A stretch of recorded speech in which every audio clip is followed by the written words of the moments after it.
Hey there. So, if you're tired of making these big New Year's resolutions that just completely flame out by February, you were in exactly the right place.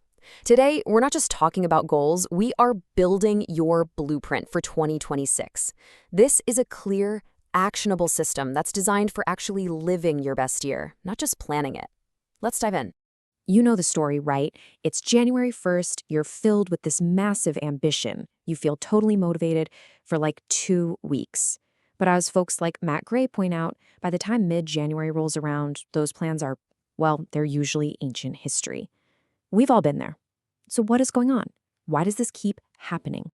And this quote right here, this is the absolute heart of the matter. See, the problem isn't your ambition. It's not that you lack motivation. The problem is the method. Performance expert Daniel Pink puts it perfectly. The people who actually get things done don't just sit around waiting for inspiration to strike. No, they build a structure, a system that makes their progress almost inevitable. So let's really break that down. An inspiration-based plan. It feels incredible at first, right? But it's totally fleeting. It's unreliable because it depends on you feeling like it.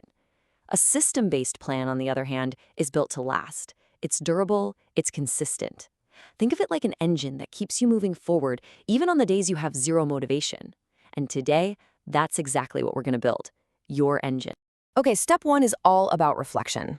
Now, I know it might feel a little weird to be looking backward when we're trying to plan for the future, but trust me, the past is where all the data is. This is not about judging yourself. It's about learning. It's about figuring out what really worked and what really, really didn't.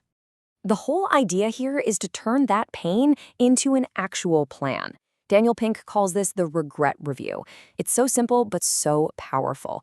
You pick one big regret, you figure out the lesson hidden inside it, and then you make a tiny, concrete plan to fix it. So, say your biggest regret was about money. You didn't save enough. The lesson? Small, consistent habits are way more important than some grand gesture. So your plan? Set up an automatic transfer for just $20 every Friday in January. Or maybe your regret was about health. The lesson? Consistency beats intensity every time. The plan? Just put your sneakers by the door and commit to a 15-minute walk 3 times a week. See? It turns a past failure into fuel for a future win. But look, reflection isn't just about regret, right? As planner Michelle Lib suggests, you also have to catalog your wins, and I mean all of them, big and small, because that's what builds momentum. Then you make peace with the failures, not as a chance to beat yourself up, but just objectively. Let them go. This whole process of objective reflection is a huge part of communities like the Prosperity Lifestyle Hub, where the entire focus is on building forward momentum from both the wins and the lessons.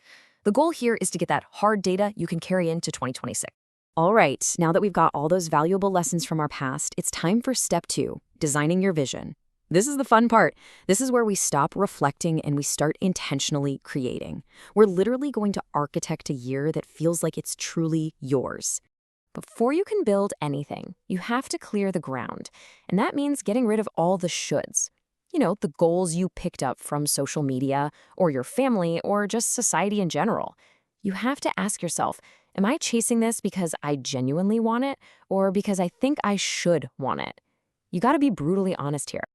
Now, instead of that giant, overwhelming list of resolutions, try this amazing concept from Daniel Pink, a one-word theme for the year. This isn't a goal, okay? It's more like a compass. It's a single, guiding word that helps you make decisions when you feel lost and just reminds you of the person you're trying to become. So how does this actually work in practice? Well, just look at these examples. Every single word here is like a powerful little instruction to yourself. Daniel Pink chose ship one year as a reminder to actually finish his projects, not just start them. Someone else might choose connect to focus on relationships or simplify to cut through all the noise. That one word becomes your filter. So when you're faced with a choice, you just ask yourself, does this help me ship? Does this help me connect? Looking at these, what's a word that kind of jumps out at you? I love this one. Here's a brilliant little thought experiment from Mushaleb to really stress test your goals. Imagine there's a big button in front of you. If you push it, poof, you instantly get the result of your goal. The question is, do you slam that button with a huge resounding yes? If you hesitate, even for a second, it might be a sign that you're more in love with the idea of the goal than the actual reality of it. It's such a powerful gut check. Finally, once you have goals you know are truly yours, it's time to get focused. The wisdom here is crystal clear. If you try to do everything, you will accomplish nothing. Your attention gets scattered, and so do your results. So pick 3, a maximum of 3 core priorities for the entire year. This is all about making deep progress, not just scratching the surface on a dozen things. Okay, let's be real for a second. A vision, no matter how inspiring it is basically just a daydream without a system to bring it to life. So this is our third and final step. We are going to build the engine that actually powers your year. One of the absolute best ways to do this is to stop thinking about the year as one long, intimidating marathon. Instead, break it down into 4 90-day sprints, or seasons, just like you see here. In each season, you just focus on one specific part of your bigger priorities. This is so powerful because 90 days is long enough to make real, tangible progress, but it's short enough that the finish line always feels close. It keeps you focused and keeps that motivation from fizzling out. Now let's get super tactical. This is a game-changing habit from Cal Newport called the weekly shutdown ritual. Think about it. Most of us just slam our laptop shut on Friday, but our brains stay on the clock all weekend, just spinning on unfinished tasks and to-do lists. It is a recipe for burnout. This little ritual prevents that. It's basically an agreement you make with your brain that says, hey, it's handled, we have a plan, which allows it to actually disconnect and rest. And here's how easy it is to build this habit. It takes literally 5 minutes on a Friday afternoon. You review your tasks, you decide what's important for next week, and then, and this is the key part, you say a simple phrase out loud, like shutdown complete. I know it sounds a little cheesy, but that verbal cue gives your brain what it's craving, cognitive closure. Just imagine starting every single Monday for 52 weeks with total clarity instead of chaos. That's the power of a tiny system. So there you have it. We've gone from the classic New Year's planning traps to a complete 3-part system for designing a year that you can actually follow through on. So let's just quickly recap the big pieces.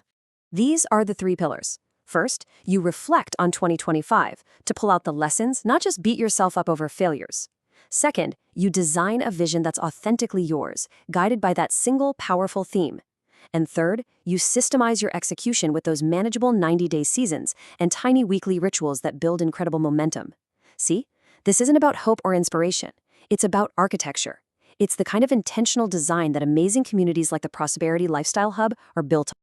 And that really brings us to the end. A better year isn't something you just hope for. It's something you build, one small piece at a time. So forget about trying to overhaul your entire life overnight. Instead, I'm just going to leave you with this one question. Looking at everything we just covered, what is the one small system you can put in place right now?